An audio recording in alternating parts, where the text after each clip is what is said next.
Hi, I'm Todd Finnerty, and this is your Membership Minute for April 10th.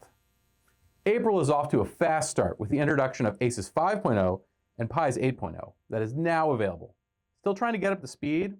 We got your back with our catalog assessment tool. Still got questions after the file assessment is complete? Schedule time with us to review, and we can tell you about the good, the bad, and hopefully there's no ugly. Are you asking yourself, what the tech is this guy talking about? Luckily, we have a technology blog that covers the standards and how they evolved over the last 20 years. Stay informed with our monthly updates. Is your automotive program struggling with outdated or limited tools? Is there equipment in the back of your classroom to set dwell timing or to rebuild a carburetor? Our Tool and Equipment Council wants to hear your story. Tell us the challenges you are facing, and your school may receive aid or tools specific to your program needs. Automotive students deserve better tools, so let's make that happen. Scan now to help your students get the better tools from the industry experts. Until next time, this was your Membership Minute.